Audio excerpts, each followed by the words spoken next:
while we're waiting for that, I can tell you a little bit about myself. My name's Tarek Toni. Although I'm new to the role of manager, regional manager for the Official Languages program, I have been with the program for 18 years. So, you know, it's been a long time in official languages. It's a rare thing in government to see someone stay in a position in one program for so long. So, but I'm happy to be here, and I enjoy the file, and I enjoy the community and everything else. So I'm here to talk about. Welcome, Tarek. And I must say that I beat you to it. I spent 20 years at the Office of the Commissioner of Official Languages. There's a few people who have just been here a little longer than I have, but yeah. So I was invited to talk quickly about the new action plan, or what the action plan actually is. So the action plan is the implementation of the federal government's 5-year strategy on official languages. You can go to the next slide, please. They've really started this 5-year process in 2003, as we can see in the slide here, and it's had a couple of different names, but I think they seem to have settled now on action plan. So I wouldn't be surprised if the next iteration is called the action plan. Yeah, it's either the roadmap or the action plan. And so next slide, please. So just as a quick overview of the 2018-2023 action plan, which is the one we are still currently in, new investments of 499 million over the 5 years. That was in addition to what was already being allocated to the file. Many federal departments and agencies were brought together to discuss this. So that's there was a lot of work on the interdepartmental aspect of it as well. They were trying to achieve measurable goals, and the one that's interesting for the English-speaking community was to promote the vitality of the English-speaking community there. The other two are also, you know, it's increased bilingualism rates by 2036 and restore proportion of OLMC francophones to 4%. It is Canadian Heritage that is responsible for the broad coordination of the Official Languages Act. So not just the regional office, but there are many people involved in that, many different areas. It's quite a big undertaking. Each federal partner is responsible for reporting its OL activities through the AROL or its department results report. So those reports are made available every year. Next slide, please. These are new initiatives and investments. I think I'll give you a couple of seconds just to look them over, but I think what is interesting for the English-speaking community is the very first point under strengthening our communities. So increase core funding for organizations. So under this action plan, there was a 20% increase for all of the organizations that were currently receiving program funding. And in the 18 years that I've been doing this, that was the biggest increase that I had seen allocated to the organizations. Another one of the interesting things to look at here is the increased investment in community gathering spaces. So that is, you're going to be hearing more about that even this year. There is a fund out there, and it's called, I've completely drawn a blank on the English name. It is in French, the Fonds d'Espace Culturel, Community Spaces Fund. And there is money available in that fund for infrastructure for infrastructure projects related to official language minority communities. And the other one is strengthening support for access to justice in both official languages. I think you've probably already heard about some of that. And that's about it. That's all I really need to say here. Can we go to the next slide, please? So the next action plan, 2022, it was launched on May 24th. It's currently ongoing. They started this time in the West, so in Vancouver, I believe, and they're making their way across the country. That link is really important. If you go to that link, there's all the information you could want on the consultations that are taking place. And there's even a place, they encourage you to send them emails. They encourage you, there's a survey that you can fill out that will provide useful information. And all of that information is going to be gathered to create the next 5-year strategy. So it's really important that the community members, stakeholders, everybody who's got an interest in official languages has a chance to speak and give their point of view over how they see the future of the next 5 years. I think that's it. Finished my presentation. Okay, great. Thank you so much, Tarek. Much appreciated. You're welcome. We are now going to hear from a few of the members, different members of each of the roundtables that have been working on the community development plan. So to start off, I am happy to introduce you all to John Buck.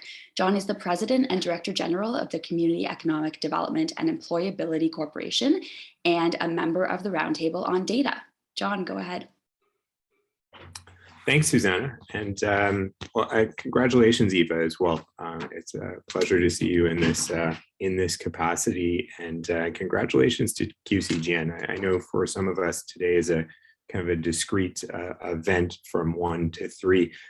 However, some of us have been hanging around with you for a bit more than a day now, and have had just a wonderful opportunity over that period of time. And for those that are here, you'll appreciate why when I dialed in at 1, I was looking for Jack Jedwab, because I don't think I can ever really attend a QCGN Zoom again without looking for him to sing. I thought that was just remarkable. So thank you for inviting me to say a few words, and I will just say a few words if you'll permit me.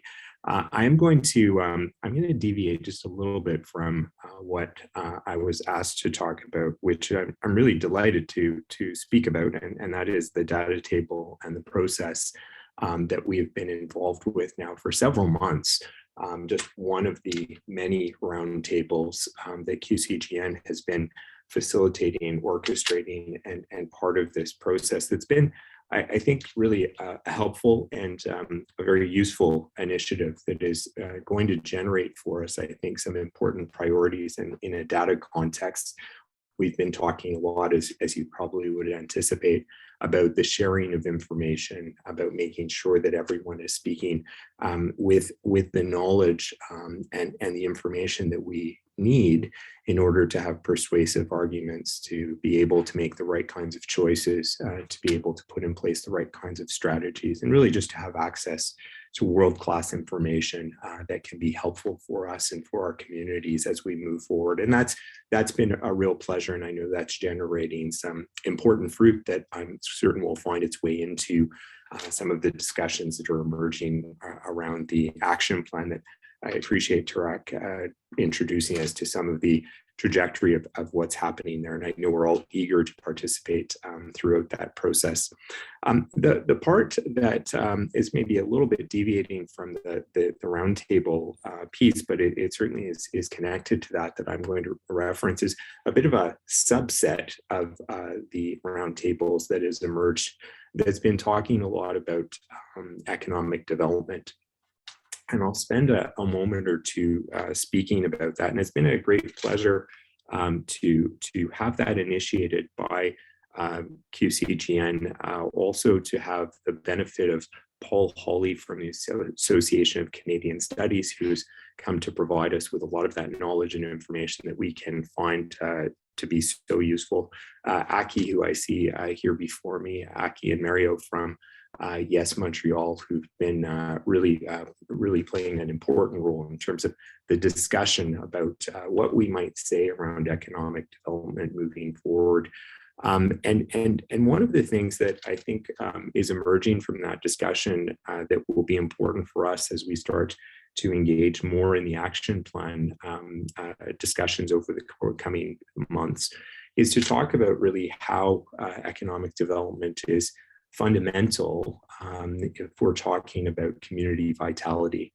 So economic vitality is an essential ingredient if we hope to see community vitality. And in fact, social and cultural vitality are enabled by communities where we see economic well-being and we see the opportunity for individuals to make more choices because they've established a certain level of economic well-being that's enabling them to do that. And there are lots of examples of how that emerges, and there's a lot of evidence that speaks about that. And interestingly, as we look over the past several iterations of the action plan, and I'm glad that Tarek made reference to those in the past, we actually see, ironically, even though the chart that we saw was really interesting in terms of some increases that occurred in terms of community organizations having funding increased. If we look to the economic development investments over the course of the past few iterations, there really have been no modifications and no increases in economic development. Yet, again, we appreciate that an essential ingredient to community vitality is economic well-being that's enabled through that investment in economic development.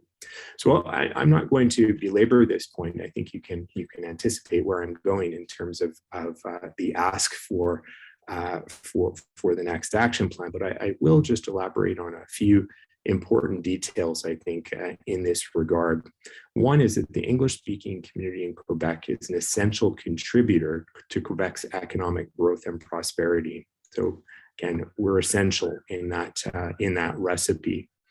We do have very important challenges when we talk about economic vitality, especially around the economic well-being of specific population groups within the community. And we all know that is not stereotypically what is appreciated among most individuals that are looking at English speakers, but the evidence speaks for itself. And it's actually, not only is it quite remarkable, it's quite troubling, and it has been consistently troubling. And consequently, we would argue there's an even greater need for us to see increased funding in this sector. From an economic development perspective, and this is where I'll speak generally about what we might want to be sharing that captures some of the things that we've been talking about in our subgroup. We really think there needs to be a solution that does at least three things. One is that it recognizes that English-speaking Quebecers and French-speaking Quebecers share the same economic space. And that's fundamental. In order for us to achieve economic well-being, we have to have the capacity, we have to embrace the opportunity to work with our French-speaking neighbors. And that's an important dimension of the economy. The economy speaks no language. The economy is a space that we all operate in, and consequently, the solution needs to recognize that. We also have to see a solution that is capable of collaboration, innovation to take advantage of opportunities emerging locally or more broadly, including those created by disruptions. And we're seeing those happen. Technology is a huge disruptor. Climate change is a huge disruptor. And we have the potential within the English-speaking community to be leaders in all of these domains. And so we need a solution that enables us to do that. And third, and I think perhaps one that we can all relate to, particularly those of you that have perhaps families and have had this experience over time. Third, we need a solution that gives English-speaking Quebecers the basic reasons to stay, grow, and prosper in Quebec. And again, a recipe for achieving vitality is that investment in economic development. So we see those opportunities, and we see, for example, jobs that exist in all parts of Quebec, whether it be in urban centers or in regions that provide an opportunity for English speakers to stay. And so we think, as we look forward to the next iteration of the action plan, that these are important dimensions. And certainly as we speak, as we submit to those requests that are through the website for the action plan, as we present, as we speak with the minister, I think you'll hear us echoing some of this language. I'd be more than pleased that, again, this group that we've had the privilege of participating in is not by any means exclusive.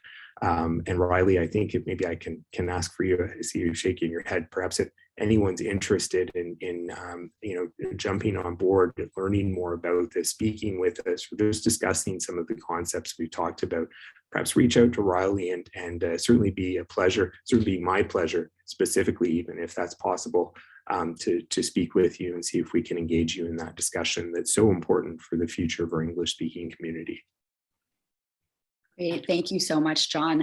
And yes, I will. I don't want to speak for Riley, but I know that if anyone is interested in participating in any of these conversations, please do reach out to Riley following this meeting, or at any point, really, and he can help connect you to the discussion, the conversation, the roundtable that is best suited for you and your interests and your organization's interests as well. So thank you so much for that, John.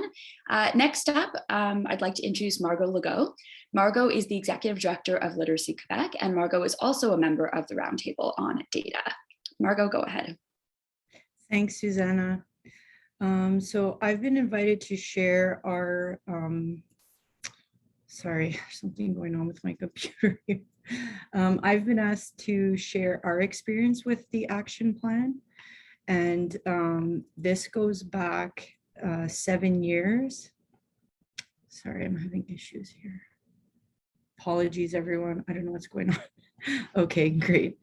So I'm going to go back, 7 years. So bear with me because I only have 5 minutes, but I think that our experience is something that is worth sharing and really highlights the importance of the community roundtables.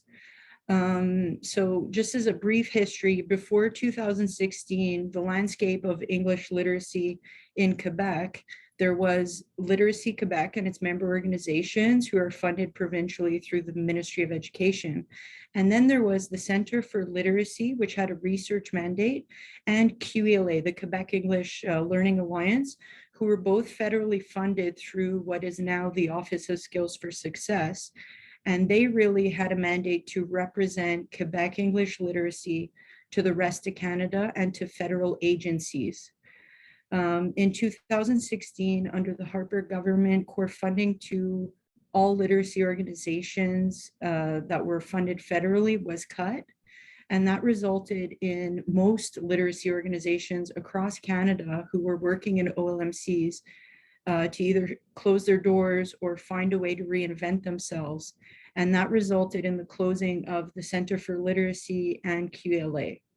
So Literacy Quebec and its member organizations really felt and lived that loss. And we worked extremely hard to attempt to fill that void.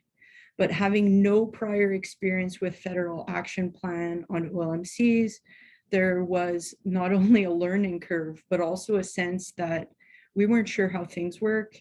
We didn't really understand how we could, make it be known that we were able to provide input and participate in federal consultations to give that on the ground perspective. And I mean, even just to give you an idea is that most English networks still to this day ask me, how much funding do you get through the roadmap? And I say, we haven't been, we only recently have secured a project. So it's been, a work in the making. But luckily at the time we were, and we still are members of the QCGN, and they were monitoring that situation closely. And they let us know that the Francophones outside of Quebec who were working in literacy, whose funding was cut at that time, had filed a complaint at the Commissioner of Official Languages. And that complaint basically said that the organization should have been consulted to see what the impact of these cuts would have been on the communities. The complaint was reviewed and it was forthcoming, and it resulted in research being conducted within the French-speaking communities outside of Quebec, with regards to literacy service providers. And if not only for QCGN's intervention, the same wouldn't have happened within our community. So QCGN's intervention was instrumental in not only providing our community with a pathway to communicating to the specific department of the Office of Skills for Success, but it allowed us to have a seat at the table. And that resulted in joint consultations with actors in literacy and OLMCs across the country. And we all came together and proposed solutions. QCGN and SEDEC were supporting Literacy Quebec in this endeavor. And unfortunately, out of all the solutions that were proposed by not only us, but our French counterparts, the one that was retained was one that none of us had brought forward. The department had its own innovative idea of bringing both communities together to create a new entity that would represent the interests of all OLMCs across Canada in literacy. So needless to say that both the English speaking communities in Quebec and the French speaking communities outside of Quebec said, I don't think this approach is going to work because, you know, we work in different landscapes, different parameters, but we were strongly urged to try and make it work.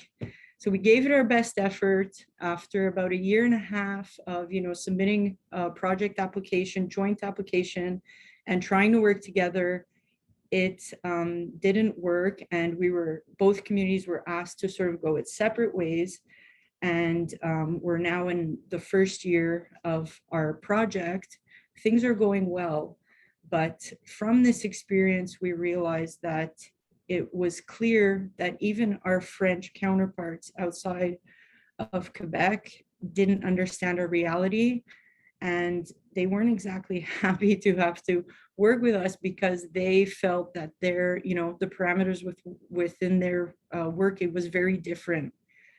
You know, we heard comments like, well, what's the issue in Quebec? You have English cégeps and universities. You know, we don't have all that stuff. We don't have all that infrastructure. So it was a difficult situation, but we worked through it.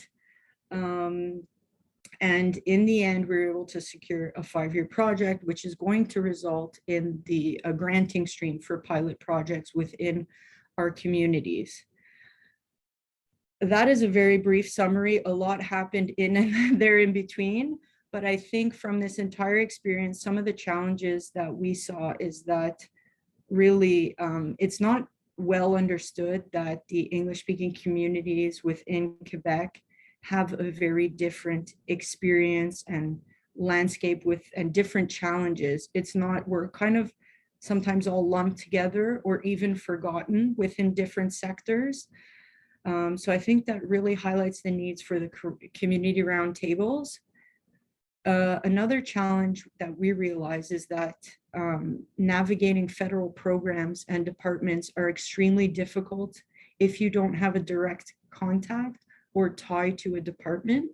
In our instance, we were provincially funded, so it was a big step for us to try and be involved and participate.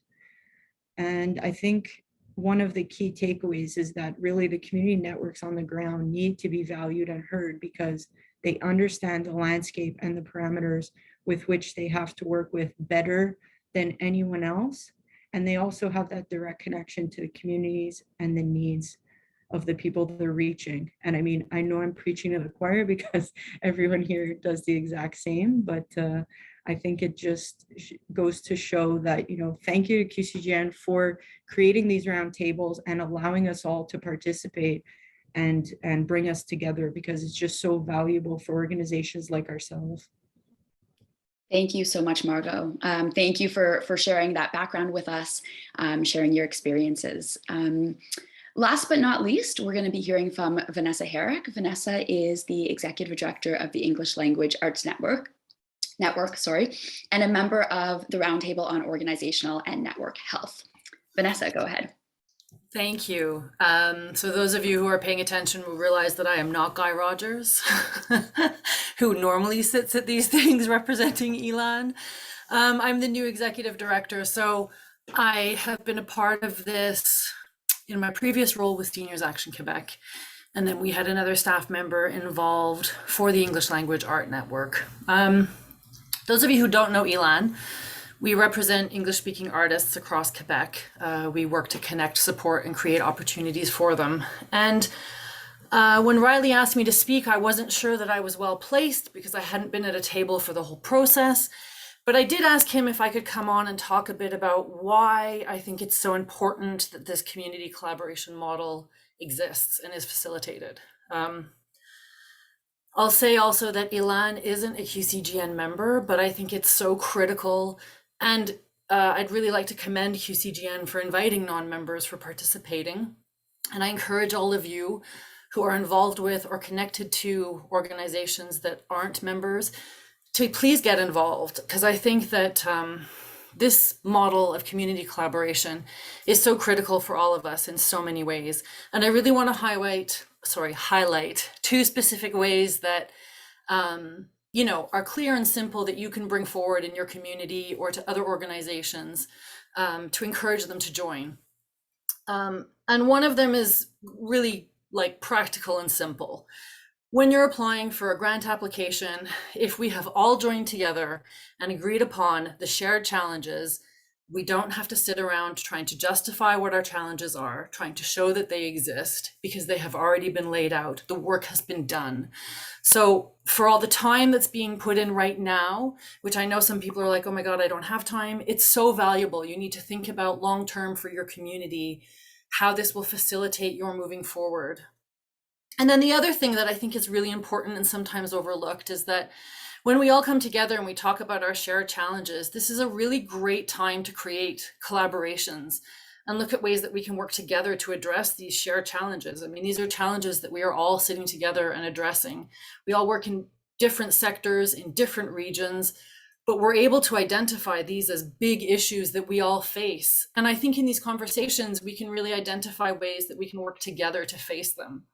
So I really want to thank QCGN for having Elan at the table, for organizing this facilitation. And I'm not going to take up a lot of time because I know we don't have a lot, but I think these are really important points that are clear and simple, and I encourage everyone to bring forward. Thank you. Great. Thank you so much, Vanessa. Much appreciated. Thank you so much to all of our speakers today and all of you who have been actively participating in the roundtable process. So next up, for those of you who have not yet been part of the roundtable process, you will get a little taste of what that's like, what the conversations and discussions have been like. We're going to be spending the next 40 minutes or so breaking up into roundtables that focus on one of 4 of the development areas we've mentioned. Just once again, those development areas are data, funding, organizational and network health, and representation. Everybody's going to be split up into one of those 4 breakout rooms, and each breakout room has a few questions that have been developed based on that specific roundtable to kind of push forward conversations, discussions around commonalities in where our priorities lie when it comes to the federal action plan. So we're hoping to get some good conversation going, good discussion, and start to kind of build common ground surrounding what we would like those priorities to be as we look forward to the federal action plan consultations. I'm going to take a quick minute to introduce to you John Moyal and Ariel Brunitsky, who are going to be facilitating 2 of the breakout rooms. The other 2 will be facilitated by myself and by Riley. And just a few kind of logistical notes. Each breakout room is going to assign a note taker. There is a shared Google document that will be shared with you once you've entered your breakout rooms. We're going to ask that there is a note taker assigned for each of the roundtables so we can keep track of all of the amazing conversation and discussion that happens. Following the breakout rooms, we will be coming back together and we'll be ending with a plenary, and we will be asking one representative from each roundtable, or each breakout room, I should say, to share kind of a 3-minute summary of what was discussed. And then there'll be time for questions, comments on each of those development areas before we hear from the next one. So just a reminder, again, please assign a note taker and please assign a speaker, a representative who's going to come back and share. And I believe that's it. We can send everyone into their respective breakout rooms. And let me just check the timing here. We will be coming back here just after 2:15. So we have just over half an hour. So I hope you all enjoy the discussions in your respective breakout rooms, and we look forward to seeing you back here soon. Hi, everyone. Welcome back. I hope that you had some great discussions in your breakout rooms and were able to work through maybe not all of the questions, but some of them, and have come up with some ideas for how we want to move forward when it comes to presenting shared priorities in advance of the federal action consultations that are coming up this summer.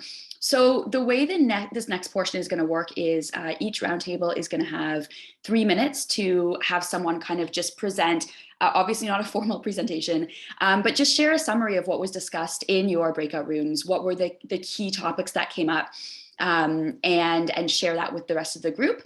And then there's going to be kind of 7 minutes, so 10 minutes in total, 7 minutes for everyone else to ask questions or to share their own contributions to that conversation, and then we will move on. So we're going to begin with the Data Roundtable.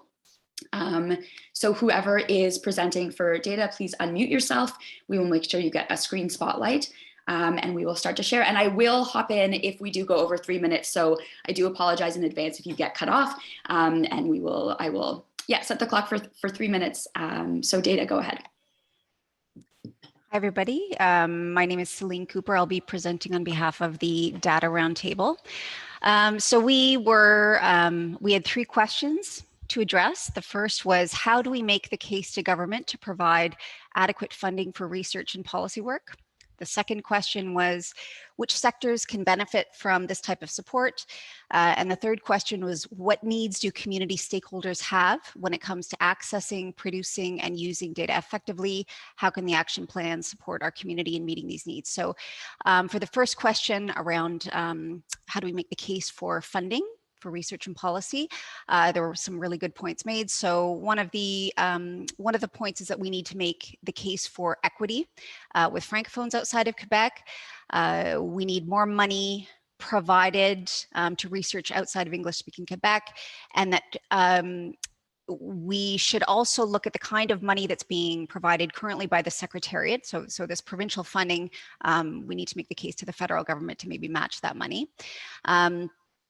One of the ways to frame this to the federal government is that this kind of an investment will benefit their own work and help us provide better results, to allow us to collect more and better data. There was also a point made that we tend to look toward the past with our research in English-speaking Quebec, and we need to be a little bit more forward-thinking. One of the big themes to come out of our discussion was this need for more core funding research. I think this is just generally, this probably came out of a lot of groups. Rather, when it comes to certainly data collection, research, and policy capacity, we need more investments in core funding and less just in terms of project funding.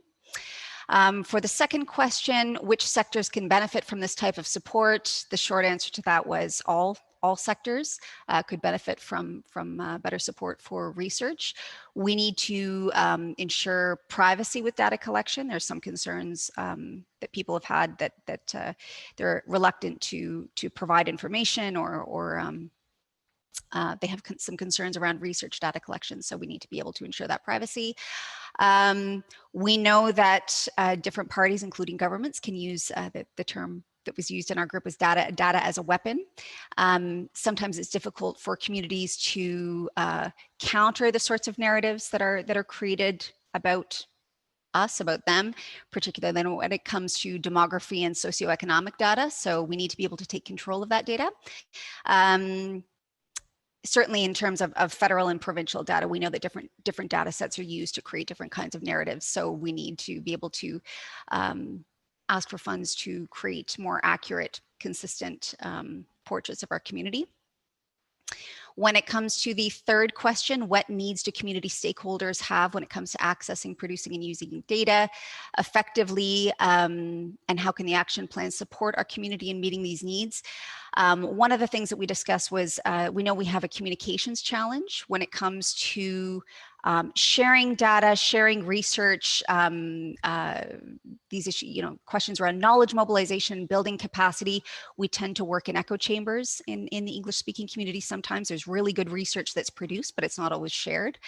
So again, this comes down to questions of better and closer collaboration among and across groups. Again, core funding for organizations around data and research. What am I forgetting here? We need to create closer links between the community and post-secondary institutions. This was a really good point that I take to heart, coming from, I currently work in the post-secondary education sector, so this was a really important point. And there is a need to be more proactive than reactive. So did I miss anything, group? Yeah, so I gave you an extra minute. Don't worry, I'll give all the other groups the same. There's a lot of points. Yeah, there's a lot to get through. Thank you so much, Celine, for that. If there is anything else that anyone from the group would like to share, or if anybody has any questions for the members of the Data Roundtable, or anything that they would like to share, now is your opportunity. So maybe if we can move into gallery mode so we can see everyone together. And I will open up the floor for any questions or comments for the Data Roundtable or from the Data Roundtable.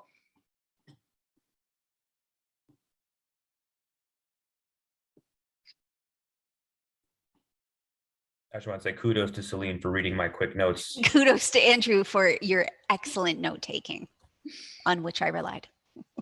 Great teamwork on the Data Roundtable. So any questions or comments for Celine or anyone else from the Roundtable? Sorry, I have a question or maybe a comment. Did you get into how data, or did you talk about information strategies at all? Or did you think about that at all?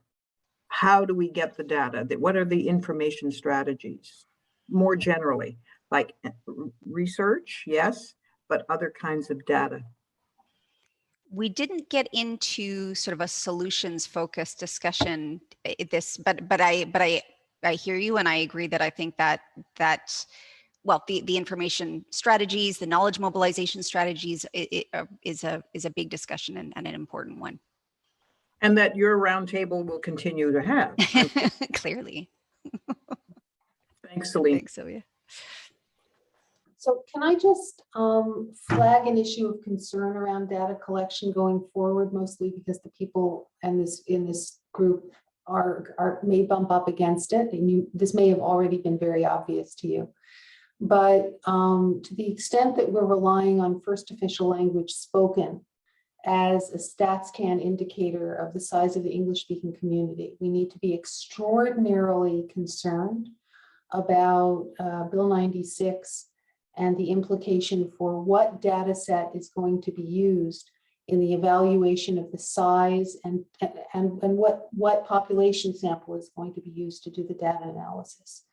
I imagine that there's going to be a strong temptation to go to language spoken at home, if not mother tongue, under the terms of Bill 96. So just to get that in the back of everybody's head, to keep an eye on it.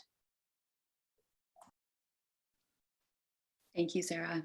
Any comments from the Data Roundtable to respond to Sarah's comment? Just that we're aware of that. We talk about that, how different governments use different data sets. So the provincial government tends to use mother tongue or language spoken at home, and the federal government will use first official language. We know that, I think we said it, for lack of a better term, data gets weaponized. And so I think it will be used against us in this one as they try and demonstrate the positive effects of their legislation. But we'll have to be ready to counter the narrative with our own data sets. That's what we're trying to build the capacity to do, is to counter the narrative that they're going to put forward about our community. So just to be clear, the Ministry of Health and Social Services of Quebec has used first official language spoken historically. We're concerned that that's about to change. Walter, I see a hand up. Go ahead. Yeah. In terms of data, there was mention that the census is coming out later this year. It would be very helpful if we had access to someone who can parse the data and break it up into pieces that different organizations that have different mandates can use for themselves. kind of reading the whole thing and being able to jump into it is oftentimes beyond the capacity of organizations, of people we have in there. And to get someone to do it requires budgets, and oftentimes we don't have those budgets.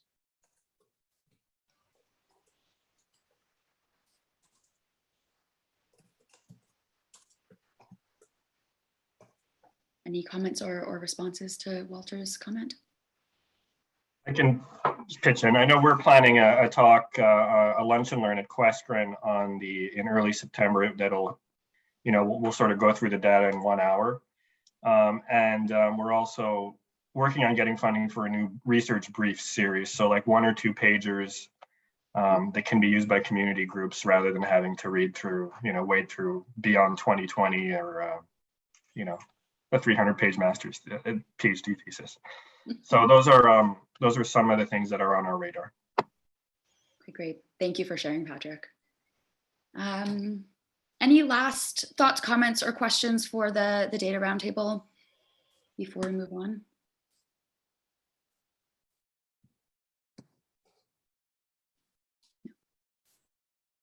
Okay.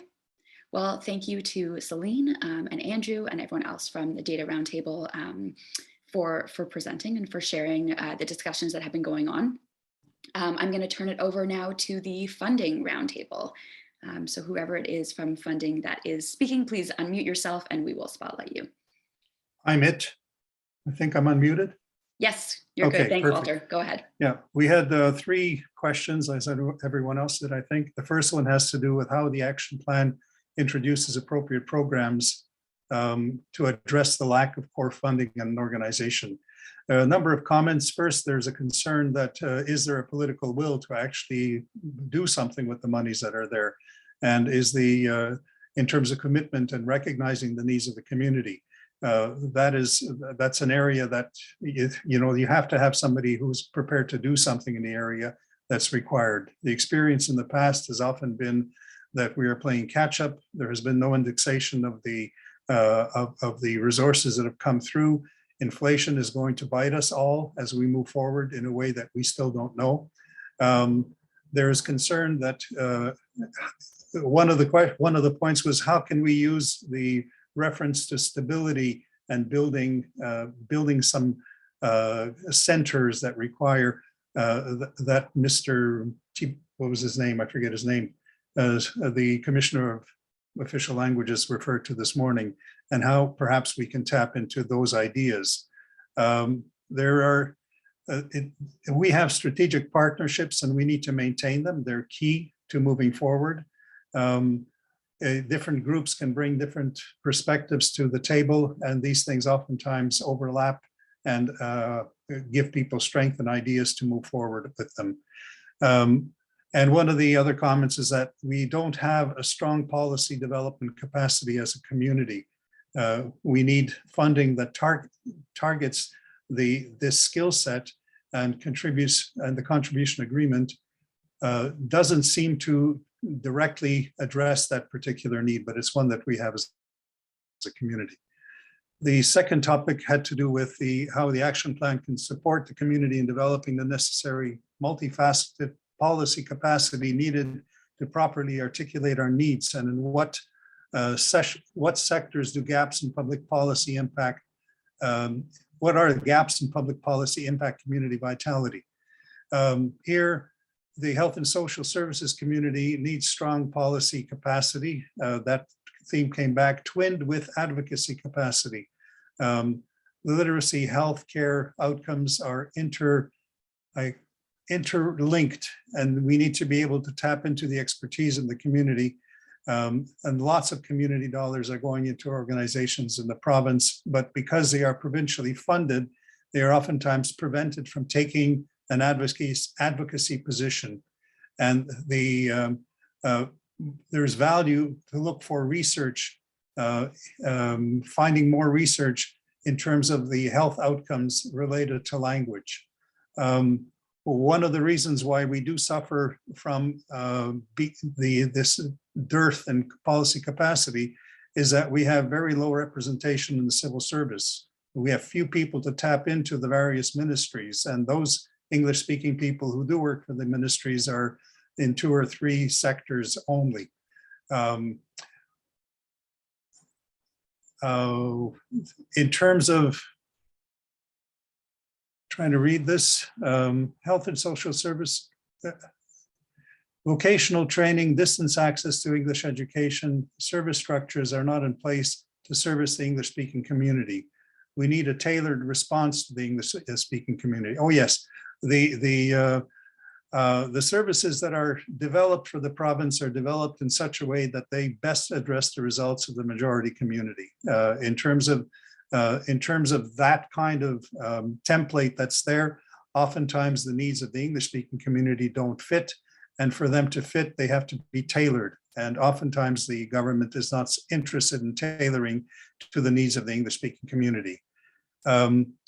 We need to also remember that there's a difference between service organizations and advocacy groups, advocacy organizations, and we need to keep those differences in mind when we ask for funding for core funding and any other kind of funding. As well, groups that offer services are in competition with other groups in the marketplace. For example, the employment services are available through our member organization, yes, but they're also available through universities, through through private enterprises and so on. So they're oftentimes in competition.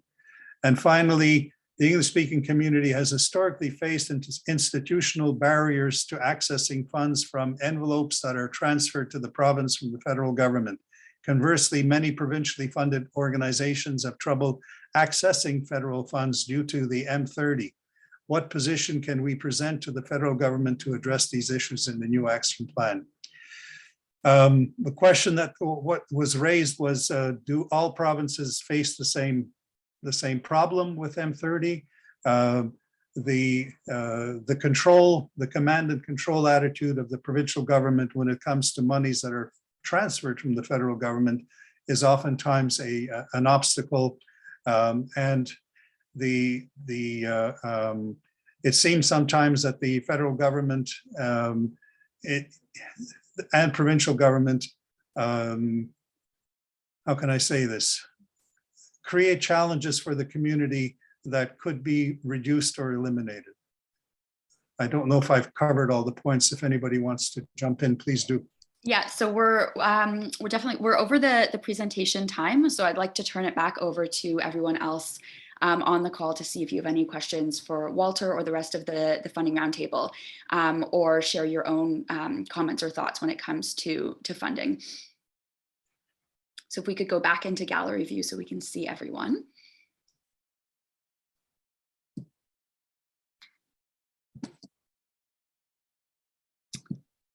Questions, comments for the funding breakout room roundtable?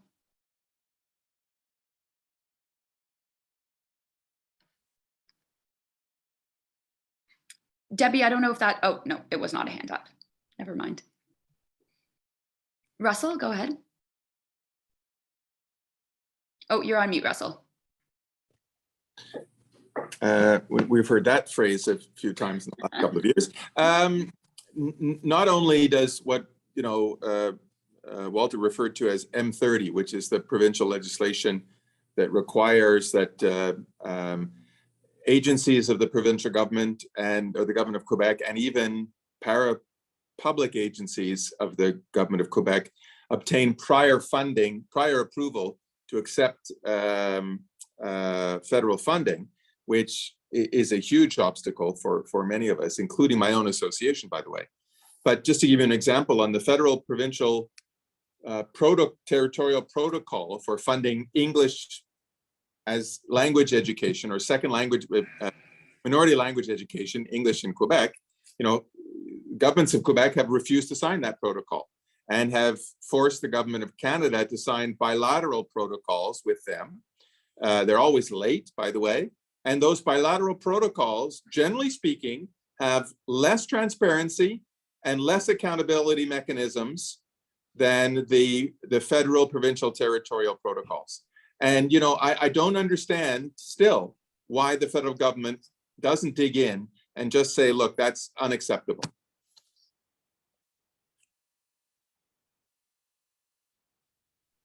I'm seeing some head nods in agreement. Does anyone want to follow up with what Russell just shared with their own thoughts on this?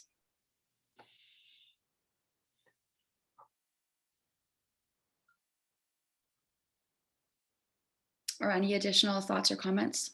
Riley, go ahead.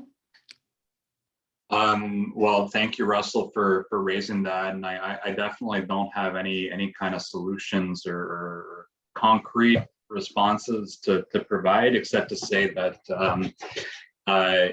certainly that's been an issue for a long time. But a big concern right now is that in the next action plan, especially since we're seeing since it's being stated that there's going to be a greater alignment with the objectives laid out in the white paper of last year, and now the principles outlined under C32 and now C13, that there's a possibility that we might be seeing even an enhanced tendency to favor those intergovernmental transfers. So if it was an issue before, what kind of an issue is it going to be going forward, and how can we get in front of that as a community? Sarah, go ahead.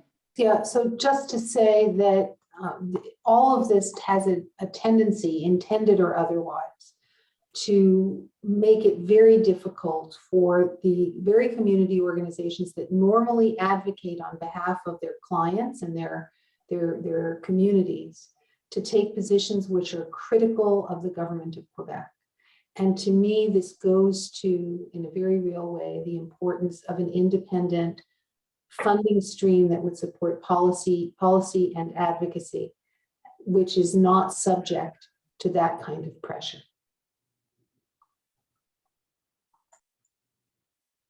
To support what Sarah says, the funding that we get at QCGN, you will notice over the past few years, and especially in the last couple of years with Marlene at the helm and now Eva, that we haven't shied away from criticizing the federal government for their take, the provincial either, but we don't get any money from the provincial, the federal government for their take on C13. So over the next few weeks, I would encourage you to watch us go around what we're telling the federal government around C13. The brief is on our site. We are making headway? I don't know, but we have some pretty strong criticism of C13 that would enable the kinds of things you're talking about in funding. Great. So, but we're funded by them, but that's the government model in the federal government, right? So that's a different kind of model. So I encourage you very strongly to look at what we're saying about C13. It's on our site, and couple that with what's happening around the framework on official languages, because they have put it together. The action plan on official languages is the enabler for that is the official languages legislation. We don't want that official languages legislation to go through with the references of the official of the Charter of French language. So delaying, figuring it out, please. It's really the future of our community. Thank you. Thank you, Sylvia. So we're going to move on now to representation. And I believe that it is Chad who's speaking on behalf of representation. So we will spotlight Chad. Go ahead, Chad. Hi, everyone. I don't know if I'm spotlight. There you go. Hello. So yeah, speaking for representation, we had 4 questions. So breaking with the trend a little bit. So the first was, what do we need to do as a community to ensure effective coordination of efforts? So a few of the points that came out are, we need better channels of communication. So that could include thematic roundtables in preparation for the upcoming consultations that are upcoming around language. We mentioned that it's important to get our message out to respective groups, whether it be through various boards, whether it be through convening, through the roundtables or newsletters, and kind of mentioned the importance of having a coordinating body, whether that be QCGN or other, that helps, again, bring together different stakeholders to get a variety of interests heard and priorities kind of put out there, and keeping in mind that not everyone will be invited to all the consultations, that way ensuring that those voices are still transmitted and those concerns are still transmitted to the government. In that same kind of vein, assuming QCGN is leading the charge, that this idea that it's good to bring representative experts. So, right, so organizations that are experts in their field or experts in a region to speak on their own behalf in certain cases, in kind of respect of, having the correct interlocutors and the people who have expertise in this particular domain, speaking to issues directly with government stakeholders around the table. We also mentioned it's important to apply the various strategies we develop at the roundtables and at convenings to our local organizations and associations, and share kind of a track of how we're progressing with those areas of strategic importance. The second, and I guess sub-question to the first, was what challenges exist. So there's the allocation of government resources, right? So a lot of organizations fighting for what are perceived to be the same pieces of the pie. So how do we better coordinate resource sharing or project development to be a bit more complementary and less competitive? And familiarizing ourselves with regional representatives and organizations to strengthen our narrative and strengthen our knowledge around specific issues. Because it was raised quite appropriately that in Quebec, we have a very vast territory and very distinct communities. So we really need to do a good job of making sure to bring in as many perspectives as possible when advocating for, to the government. So another question we had was, how can we focus this leverage to support our objectives and increase representation within the civil service? So in this part, we didn't find too many solutions, but acknowledge that it's been the same kind of scenario for a number of years since the 1970s. Actually, in Quebec in particular, there hasn't really been an increase of English speakers representation within the civil service.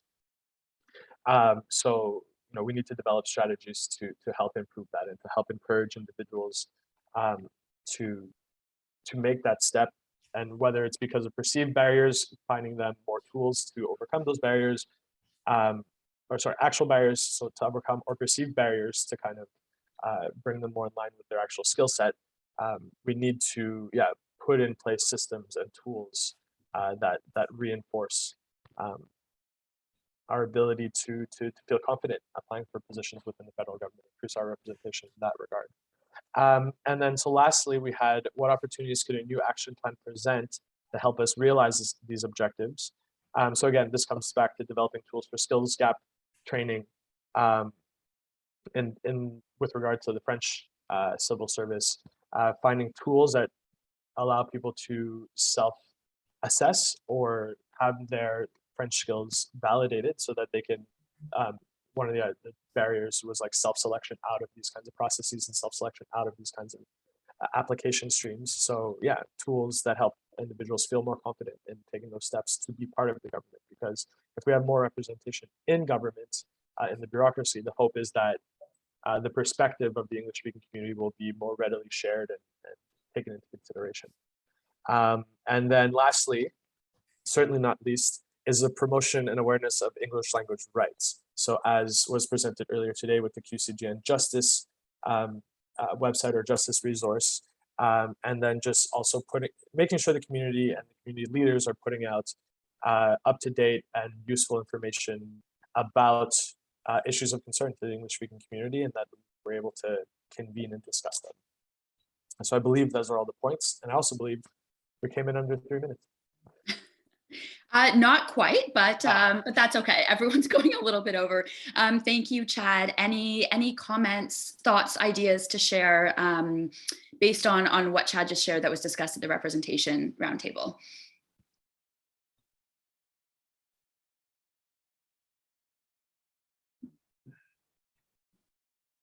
If I may. Sure, go ahead, Walter.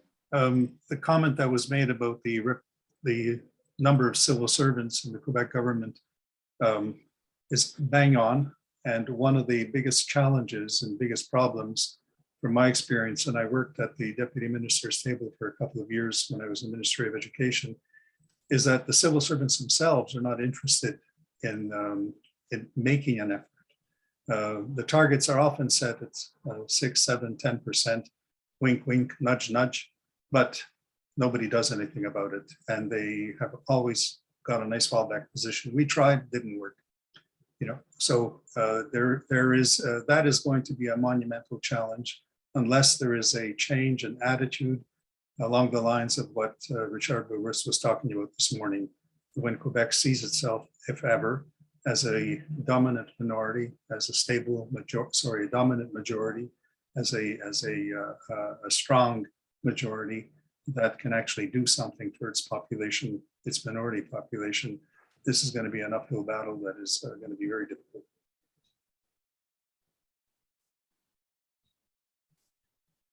Anyone want to respond to what Walter just shared?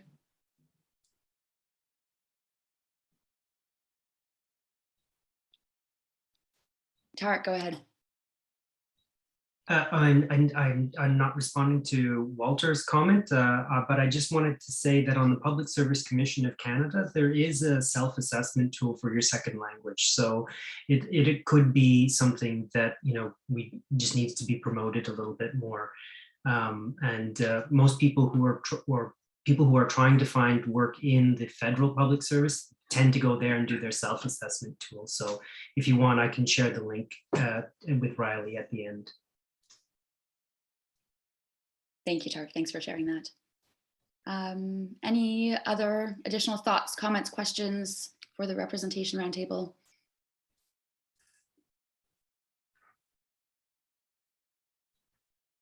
Okay, great. So last but not least, we have the organizational and network health roundtable. So whoever is presenting on that, go ahead and unmute yourself. Now that's me, Carol. Great. Thanks, Carol.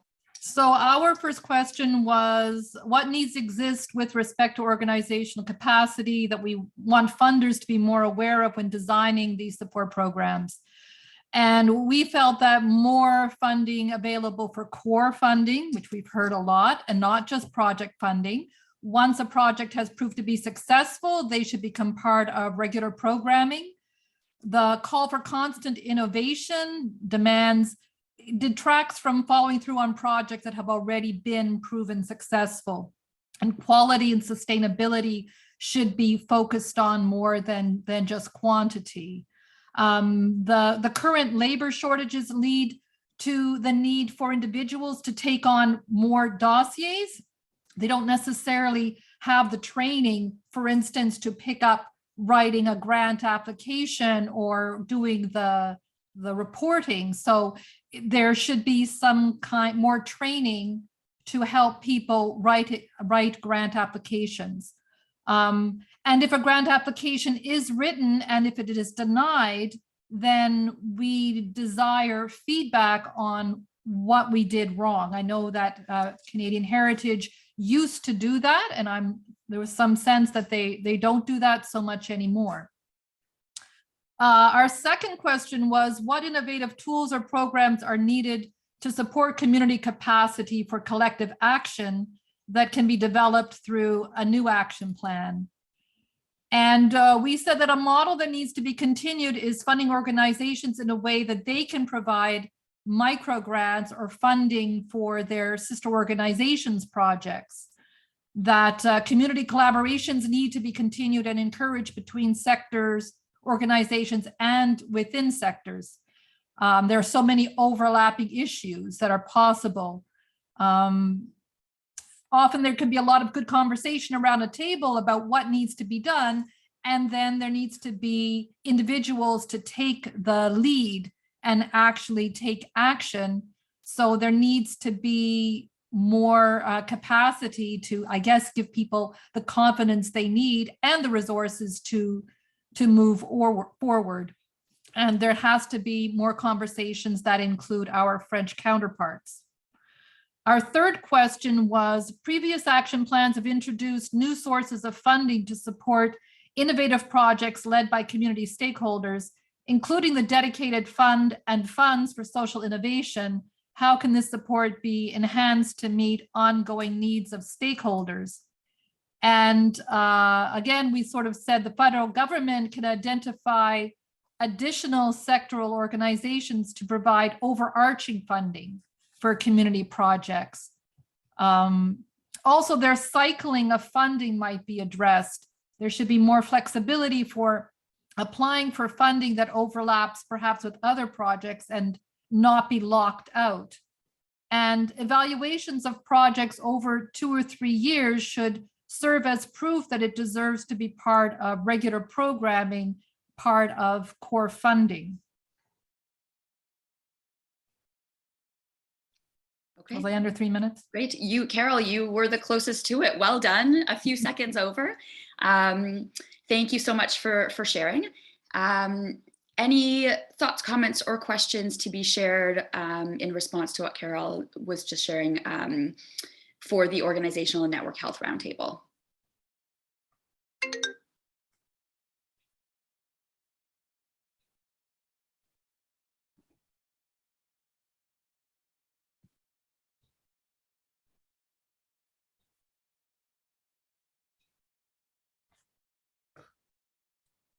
I'll take a stab at a question.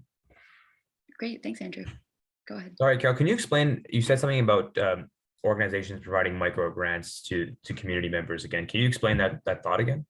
Well, I guess I was thinking sort of in terms of when QCGN got the Community Innovation Fund, that they had an opportunity then to respond to needs.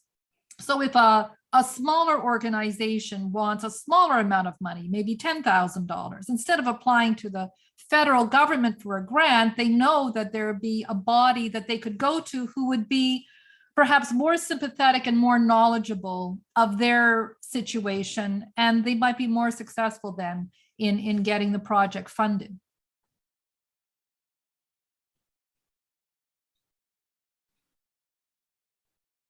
Does that answer your question, Andrew? It does. I was just wondering, was it discussed at the roundtable level where that kind of idea might live? No.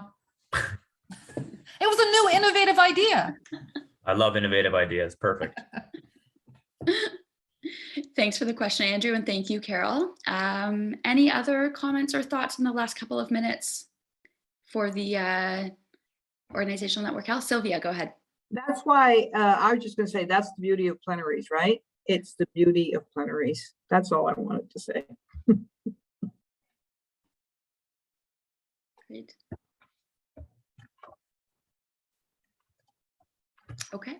Well, if nobody else has anything that they would like to share, before I turn it over to Sylvia for the closing remarks, I did just want to take a minute and share the link. The QCGN has been distributing a survey to validate the 2023 to 2024 community development priorities.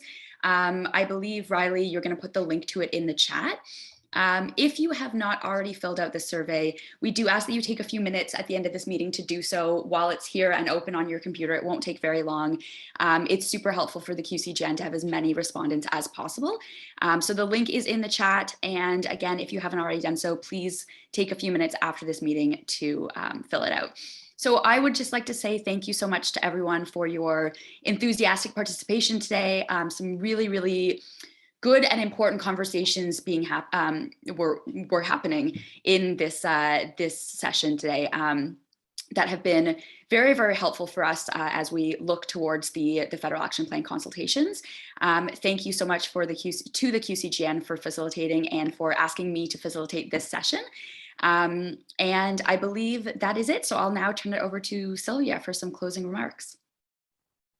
Thank you, Susanna. Thank you to Riley. He is the bedrock of this initiative, I have to tell you. He knows that. He feels personally and professionally committed to this. And I think all of you know that from having interactions with Riley. The community roundtables, thank you for your ongoing mobilization of English-speaking community. And those of you today who are not on the roundtables, think about it. Send a line to Riley. It's been encouraging to witness the level of collaboration taking place between the dozens of community groups that have taken the time to contribute to this process. And as I said, Riley is pretty much the motor that found is the mix of sectors here today. The intersectionality of community needs and priorities is evident. Economic development, arts and culture, access to justice is not quite here in person, but we saw what was happening today in access to justice. Before the community roundtable started to meet, QCGN did host consultations to see if we could find the optimal framework for bringing stakeholders together for priority setting. That model, or the model we ended up with, proposing that the community was meant to highlight the commonalities that exist between sectors, regions, and diverse populations within English-speaking community is evident here today.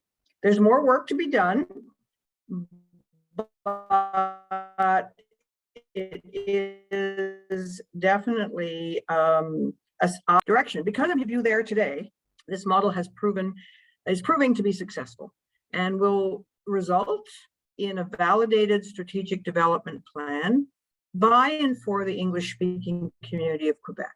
More people will gravitate to this plan, I would hope. More sectors, more individual other organizations that have not necessarily heard of the work that we're doing. Our commitment, QCGN's commitment, to be a backbone organization to this process is very strong. And this is with the funding assistance of Canadian Heritage. They've had confidence in the community to allow us to explore and an idea that is, we hope, the right one. Right now, consultations for the next action plan are underway and have already taken place with many of our counterpart organizations in the rest of Canada.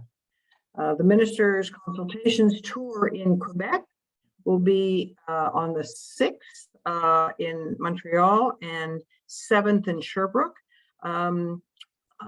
We need to be ready. We need to be ready for the whole thing. I really do encourage you to look at that press release and see the thematic tables that are coming up. For example, there's one coming up shortly on arts and culture and youth and seniors and whatever. I think it's on the 16th of June. Look at it. If you believe that you should be an organization that's invited to this, I don't know, send a message to Tarek or send a message to Riley.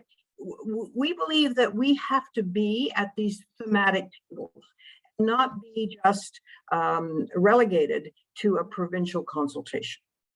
I don't mean that as a criticism of Canadian Heritage. It's just a function of the frame sometimes that we get lost in.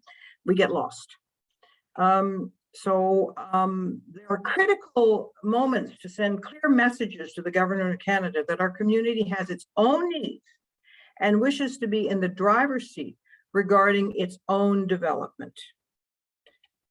The federal government has always been an essential funding partner to the English-speaking community of Quebec, and their support through the action plan is a cornerstone of our community's vitality for the last 20 plus years. The next action plan has the potential to make fundamental changes to this important relationship, and we must have a clear position to propose. Work together, common priorities, different ways of implementing them for different organizations, but a strong voice, not a homogeneous voice, but some issues of common interest to all of us. And I think that's where these tables have been so successful, and we have the demonstration of it today. So we're here to support, we're here to listen, and have a good weekend.